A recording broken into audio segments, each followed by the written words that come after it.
बन्धनान् मृत्योर्मुक्षीयमामृतात्।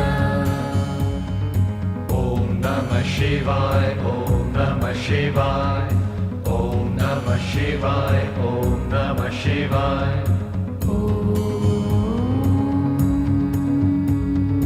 त्र्यम्बकं यजामहे सुगन्धिं पुष्टिवर्धनम् उर्वारुकमिव बन्धनान् मृत्योर्मुक्षीयमामृतात्।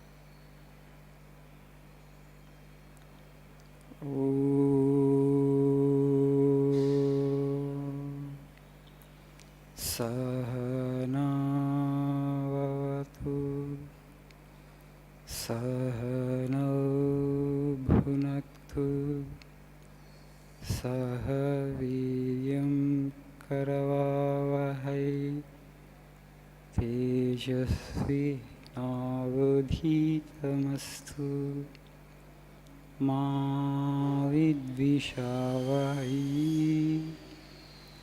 ॐ शान्ति शान्ति शान्तिः। ॐ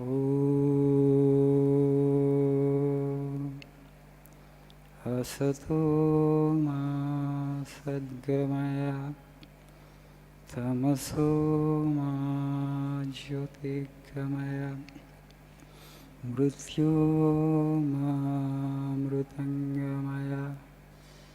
ॐ शान्ति शान्ति शान्तिः।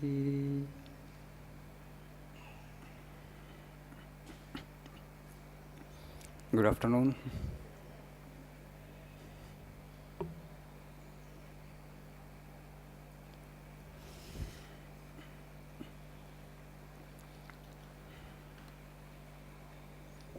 Pleasant weather in summer, partly cloudy. Very fortunate.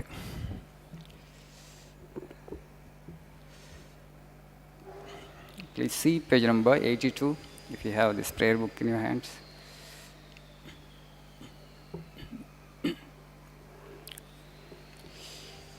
The first quote in the page: if in this hell of your world one can bring a little joy and peace, even for a day, into the heart of a single person, that much alone is true. This I have learnt after suffering all my life. All else is mere moonshine. If in this hell of your world, this is the language Vivekananda uses. For him, the world is appearing like a hell. You know, Vedanta is neither pessimistic nor optimistic, it is a statement of fact. You know, Sanatana Dharma is based upon Vedanta philosophy. It's neither pessimistic nor optimistic. You might say that, Vivekananda saw the world as a kind of hell. Now, he may be a pessimistic individual. Buddha also saw it the same way.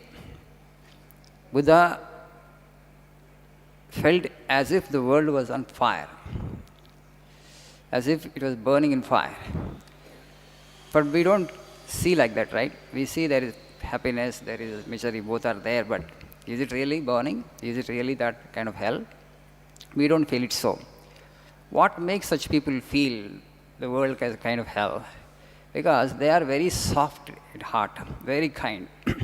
Because of the extreme sensitivity, tenderness, kindness in their heart, they feel the suffering of every life around them. And because of that, they find the world as a kind of hell, and then they want to get out of this world. They want to come out of this samsara.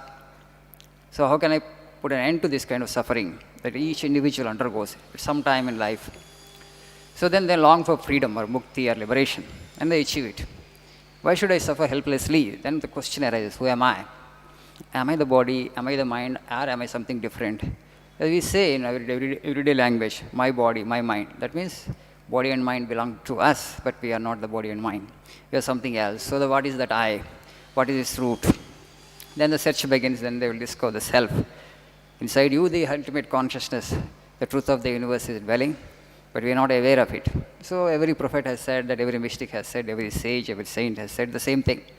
Maybe the language with which they clothed their wisdom may be a little different, but the core essence of the teachings is always the same. Yesterday I was in our dispensary, because I am looking after that also now, 2 departments, this and that. Because the Swami who was in charge actually has been transferred to another center.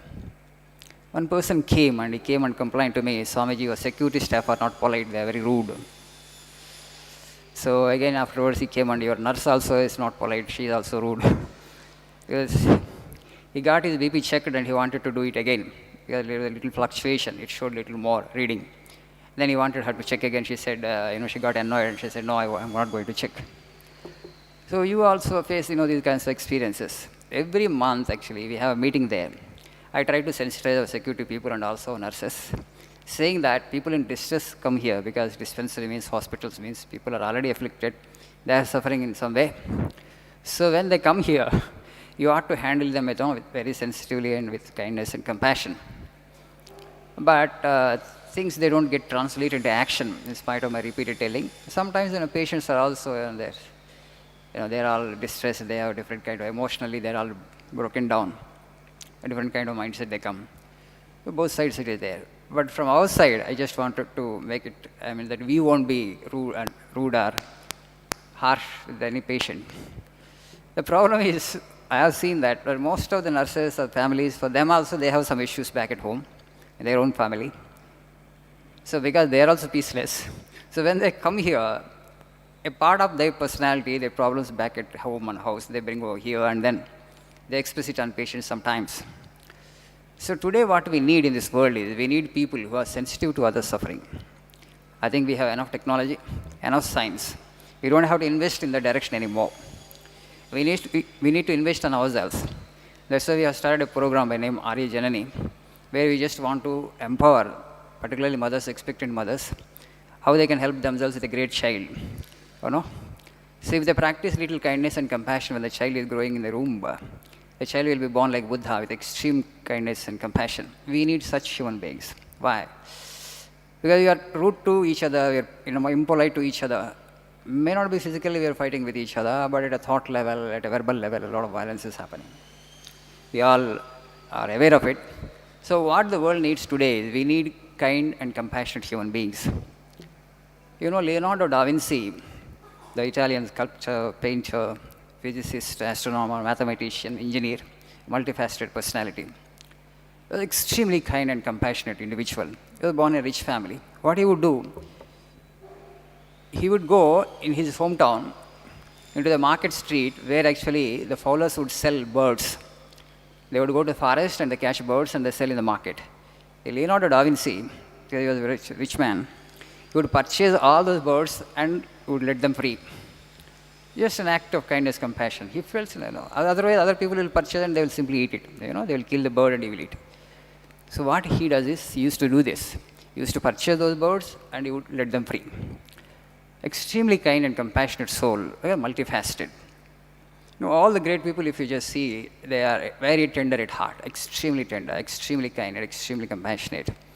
So this kindness and compassion to infuse into the human being subsequently after their birth is not a simple thing. You may say that you be kind, but it doesn't work. Because it's not there, kindness is not there much of in their hearts. So this is very important. And of course, we have created an intensely materialistic world where we define our lives only through money and possessions, and that's another drawback of the present age. Not that people, they don't want to be kind and compassionate to others. I think Plato who said this, be kind.